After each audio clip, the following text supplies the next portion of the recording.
let's talk about the books that I read in March, shall we?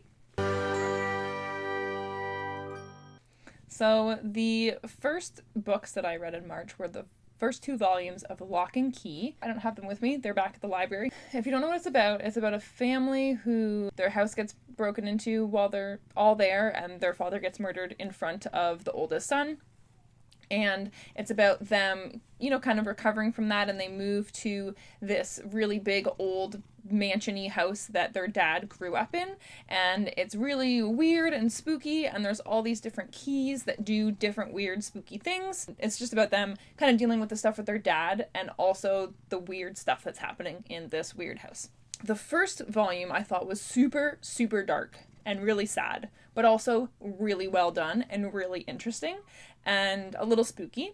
And the second volume I thought was super weird, super, super, super, super weird, but also really good and really interesting. And a lot of the weirdness was also funny. So I really enjoyed them. I gave them both 4 stars, and I would like to continue with the series, but I got them from the library, and the library, like most other things, are closed right now. So at some point I will continue with the series. The next book that I read was Harry Potter and the Cursed Child by Jack Thorne and John Tiffany. And if you don't know, if you haven't read it yet, because, there's going to be some people out there who haven't read it yet, right? Because I hadn't read it until this past month. Mostly I didn't read it because I was afraid. I thought it was going to be garbage and that I was going to hate it and it was going to ruin Harry Potter for me.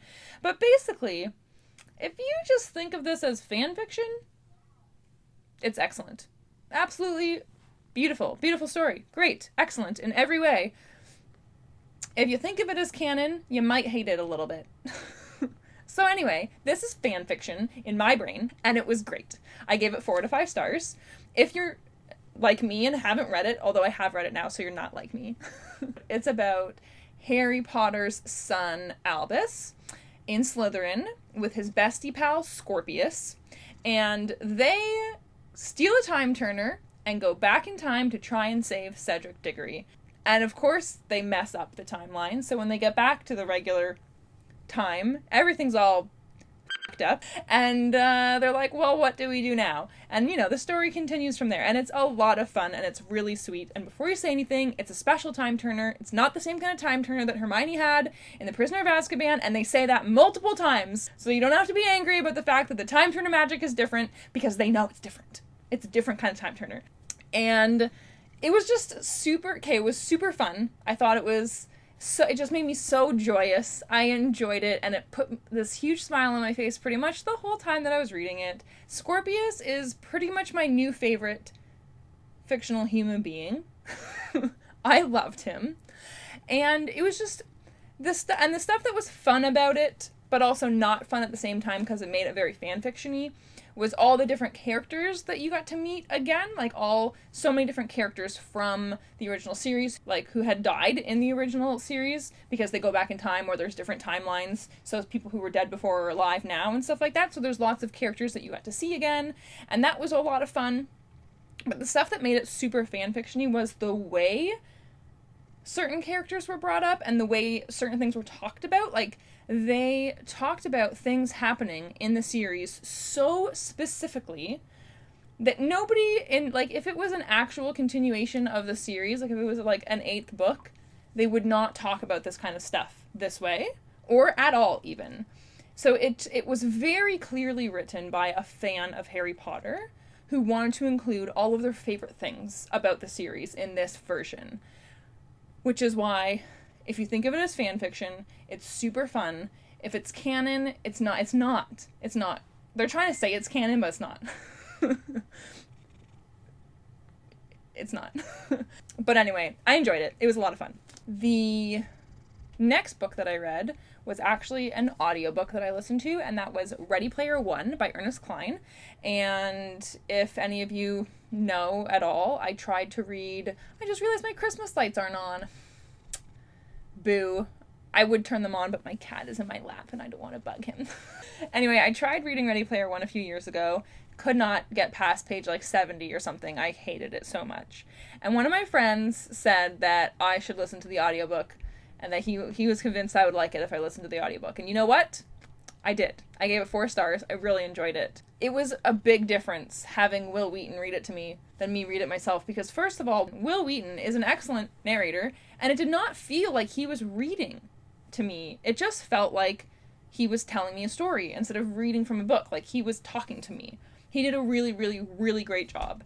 And I really, really liked listening to him. And I did a really good job of listening as well. I think there were only 3 parts where I stopped listening and I had to rewind them. There was one part where I didn't end up rewinding it because, like, it wasn't really anything that important that I missed. But for the most part, I got the whole story, which is hard for me to do with audiobooks because he does such a good job of telling the story. It was great. I thought it was a lot of fun. It was really funny. It was really touching. There were a lot of parts in it that I really, really, like, it just kind of made me go, oh, like, it was really good. And it's funny, too, because, I mean, the writing is obviously still the same. It's still got so much telling as opposed to showing. But when Wil Wheaton is telling it to you, it's just... it was good. So I'm really glad that my friend told me to listen to it because I thought it was a great experience and I really enjoyed it. And then I watched the movie, which was, it was okay. I mean, they changed a lot of stuff about it that was kind of weird. Like, I feel like, why would you make it that instead? Like, there were, whatever. It was fine. And if you're not aware what Ready Player One is about, it's just about this future world where there's a virtual reality, like, universe that people spend a lot of their time in, and the person who created the virtual reality universe called the Oasis dies and leaves behind this, basically, like, a treasure hunt for an Easter egg, and whoever finds it first gets his, like, life savings and everything. So it's about this kid and these other people trying to find the Easter egg within the Oasis so that they can be rich. It's a lot of fun. There's a lot of 80s things in it that are really fun, like 80s video games and 80s movies that are referenced, and 80s music. So yeah. The next book that I read was Siege and Storm by Leigh Bardugo, which I gave 3 out of 5 stars. I really, really enjoyed the first half.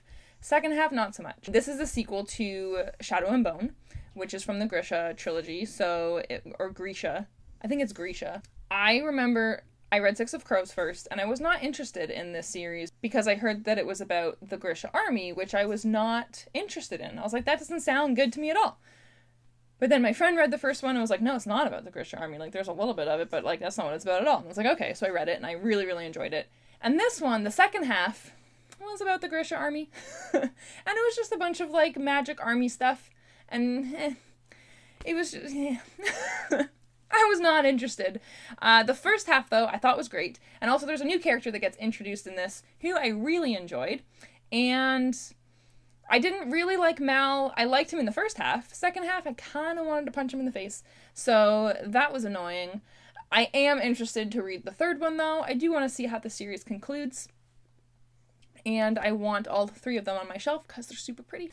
And the last book that I read in March that I actually finished in April, but I'm talking about it in this video because I read most of it in March. The COVID stuff made me not be able to focus, and it took me forever to finish the last 150 pages. But I read Children of Blood and Bone by Tomi Adeyemi, which, if you haven't read this and you want to know what it's about, it is about a world where there are some people who have magic and people who don't. And the people who have magic have, like, white hair. And you don't get the magic until you're about 13. But you know you'll get the magic because you have the white hair. And 8 years ago, someone just destroyed all the magic and killed all of the adults who had the magic. So there's no more magic left. And the only people who are left from this, like, type of people are the kids who haven't had their magic show up yet. But it won't because the magic has been destroyed. And they find out that they can bring magic back. If they do this ritual, and they have to travel far in order to do this ritual before a certain time, or magic will be gone forever. And it follows 3 different people, so it's got 3 different points of view.